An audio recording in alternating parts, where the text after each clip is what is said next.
친했던 후배에게서 연락이 왔던 그날, 우리는 파리 어느 카페에서 만나기로 했다.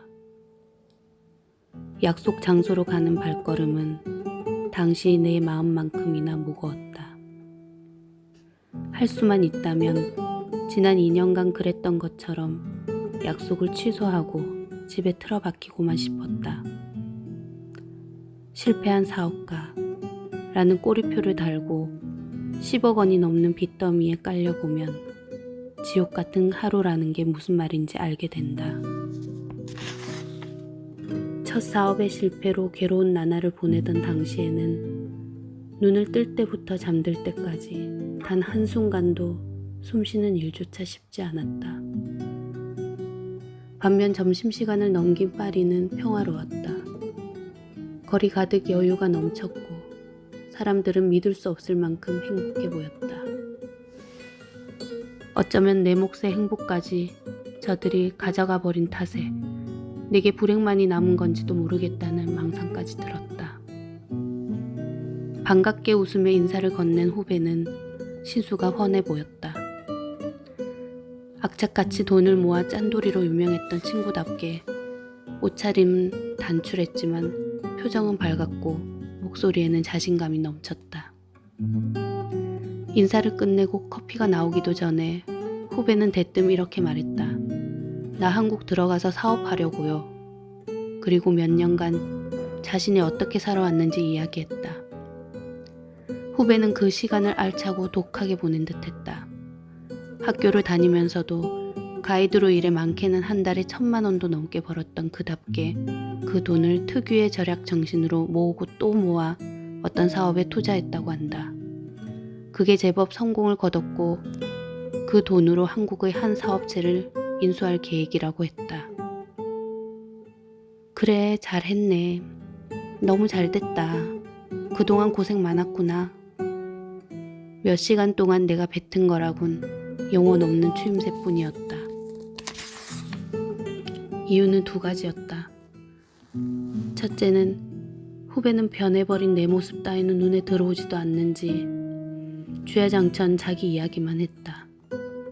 둘째, 후배의 이야기에 좀처럼 집중할 수가 없었다. 진심으로 후배를 축하해주고 칭찬해주고 싶기는 했지만 사실 내 정신은 온통 한 가지 생각으로 가득 차 있었다. 저 커피값은 누가 내는 거지? 그랬다. 당시 내 주머니에는 커피값을 아슬아슬하게 낼 수 있을 정도의 돈밖에 없었다. 솔직히 그 돈도 부담스러웠다. 고작 커피값 때문에 후배를 제대로 축하해주지도 못한다는 사실이 더없이 비참하게 다가왔다. 몇 번이나 마음을 다잡았음에도 이내 다시 커피값으로 신경이 쏠리는 내 자신이 너무나 싫었다. 가장 비참했던 건 그토록 지키려 애쓴 마지막 자존심을 고작 커피값 하나에 내팽개쳤다는 사실이었다. 카페에서 나올 때 나는 누군가 툭 건드리기만 해도 울음이 터질 것 같은 상태에 이르렀다. 그때부터 그저 걷고 또 걸었다. 할 수 있는 거라고는 걷는 일뿐이었으니까. 그러다 집으로 가는 길에 건너야 하는 생강 앞에 멈췄다. 무슨 생각이었을까? 걸음을 멈추고 가만히 아래를 내려다보았다. 유유히 흐르는 생강은 몇 년 전이나 지금이나 변함이 없지만 나와 후배의 삶은 너무도 달라져 있었다. 불과 몇 년 전에 그 빛나던 삶이 과연 진짜 나의 삶이었나 싶은 허탈감. 왜 내가 이렇게 비참한 꼴을 겪어야 하는지에 대한 분노. 좀 더 잘할 수 있지 않았을까 하는 후회. 무엇 때문에 그토록 치열하게 살아왔던가 하는 자괴감이 뒤섞여 소용돌이쳤다.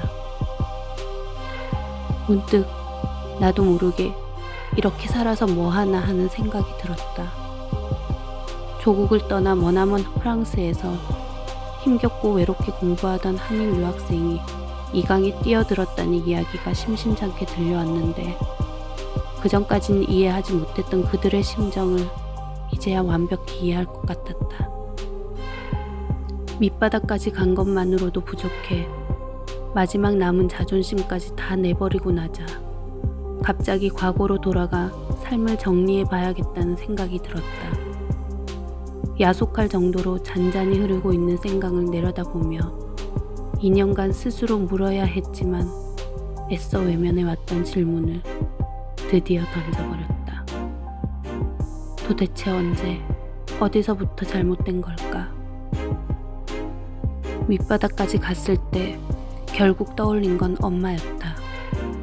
내게 남은 건 10억 원의 빚, 10kg이 늘어난 살뿐이고 나라는 사람의 가치는 무엇인지, 도대체 나는 왜 살아야 하는지에 대한 답을 한 가지도 찾기 어려워지자 결국 떠오르는 단 한 사람은 엄마였다.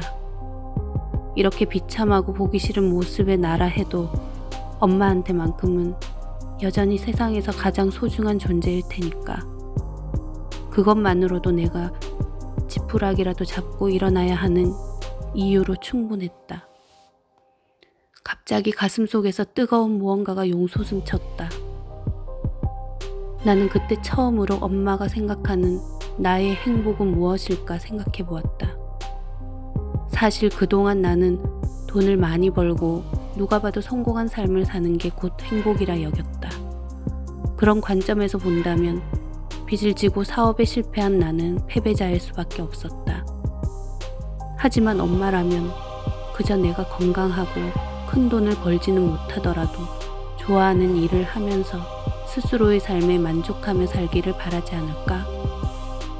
그렇다면 나는 패배자가 아니라 잠시 힘들어서 주저앉은 사람일 뿐이다.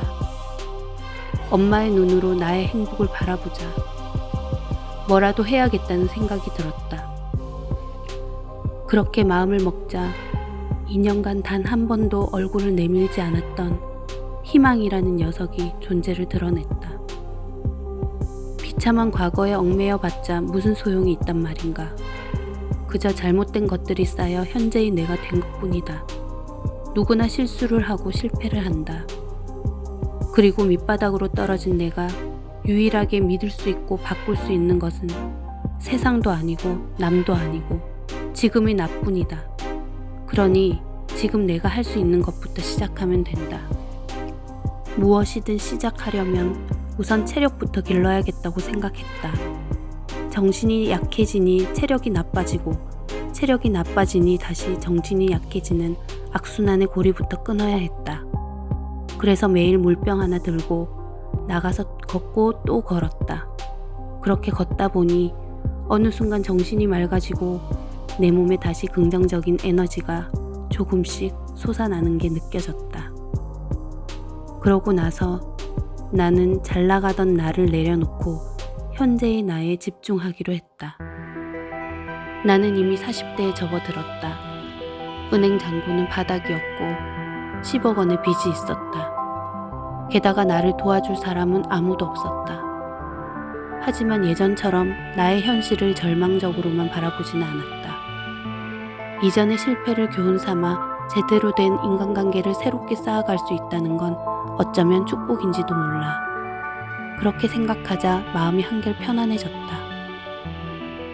정리해보면 10억 원의 빚을 지고 누구의 도움도 받을 수 없는 상태로 프랑스에서 살아가는 40대 초반의 한국인 여성.